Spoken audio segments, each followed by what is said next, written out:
natin si Tuto. Si Tuto na lang. Ming! Ayan, lumapit siya. Oh, buti lumapit yung musa na yan. Mimig! Mimig! Hello, Mimig! Ano, Mama? Ano, Mama yan? Ayan, bait! Mabait na po dyan na yan. Saan bahay mo? Saan bahay mo, Ming? Buti ang bait mo, Ming, ha? Ang bait naman yan. Oh, ang bait ng Ming na yan. Oh, diba? Cute ang pusa. Wawa naman. Diyan ikaw. Sige, gala na ikaw dyan. Oh, yun. Siya naka-receive ng kay nanay. May foods kay nanay yan. Yun. Kasi siya yung pinakalas na mabait. Yan, kain ikaw dyan, ha. Ayan pa.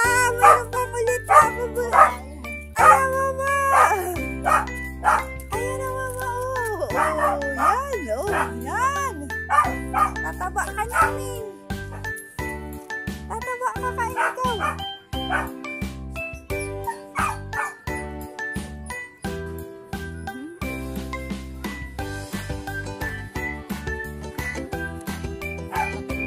Kain ikaw dyan. Wala yung isa yung kay, kalito ka. Hindi naman yung kumakain yan. Hindi siya kumakain yan. Makain din? Siguro busog. Ito ang pusa na panibago na naman nakita ko. Ang pangalan niya ay si Orange. Oh, mabait si Orange, oh.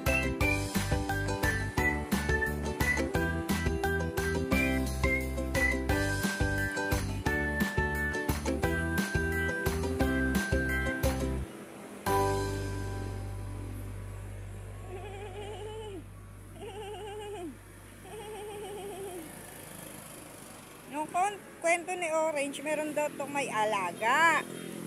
May alaga sa kanya. Kaso, nakunas. Kinakain niya yung tinda nila. Kinain niya ang chicharon. Ayan, tuloy. Ayaw na.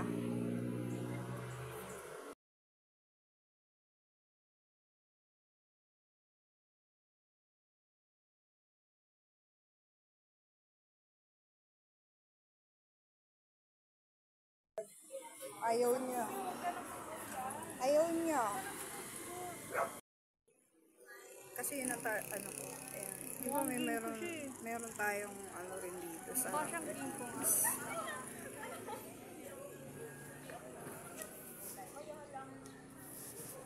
Diyan para nila. At pinatay ni doon. 20 seconds lang. Sa akin, ayaw niya sa akin. Nya na, Mama. Nya na, Mama, yan, Chikatu. Naglalaba kasi si nanay, kaya nandito si Miming. Kazu. Yan. Bait yan. Bait kay Juan, saka kay nanay, sa akin, hindi.